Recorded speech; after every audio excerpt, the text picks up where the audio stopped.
बिस्मिल्लाहिर्रहमानिर्रहीम। अस्सलाम वालेकुम, वेलकम गाइस। बात करते हैं करंट अफेयर्स की। 2024 became the hottest year ever recorded. ये रिपोर्ट आई है WMO और C3S यानी कि कोपर्निकस क्लाइमेट चेंज सर्विस की जानिब से। प्री इंडस्ट्रियल पीरियड जो है जब से वो स्टार्ट हुआ है तो अब तक का 2024 सबसे गर्म तरीन साल रिकॉर्ड किया गया है। डाटा निशानदेही करता है कि जितना एवरेज टेम्परेचर था उससे मई 1.5 डिग्री एक्सीड कर जाएगा और ये बड़ी अलार्मिंग सिचुएशन है। इसके लिए अर्जेंट जो है वो एक्शन लेना चाहिए। Let's move to the next. US constitutional amendment limits the president to.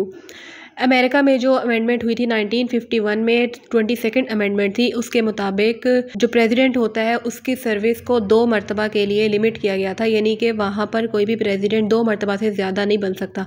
जो 2 मरतबा प्रेसिडेंट बन गया है तो वो अब तीसरी मरतबा प्रेसिडेंट बनने के लिए इलेक्शन में हिस्सा नहीं ले सकता। Let's move to the next. Tensions rise in South China Sea dispute.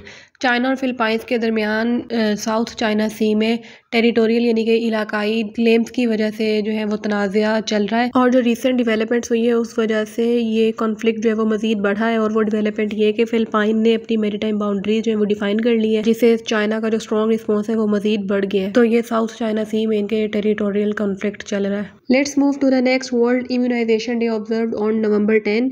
10 नवंबर को हर साल इम्यूनाइजेशन डे ऑब्जर्व होता है। इम्यूनाइजेशन यानी कि कुव्वत मुदाफ़ियत। ये दिन वैक्सीन के हवाले से आगाही देता है और वैक्सीन जो है वो बहुत सी वबाई अमराज से हमें बचाने में अहम किरदार अदा करती हैं। नेक्स्ट बात करते हैं international week of science and peace. हर साल 9 से लेकर 15 नवंबर तक international week of science and peace मनाया जाता है। ये 1986 में स्टार्ट हुआ था और उसके बाद 1988 में यूनाइटेड नेशंस ने इसको एज एनुअल सेलिब्रेशन तस्लीम किया था। नेक्स्ट बात करते हैं वर्ल्ड नमूनिया डे।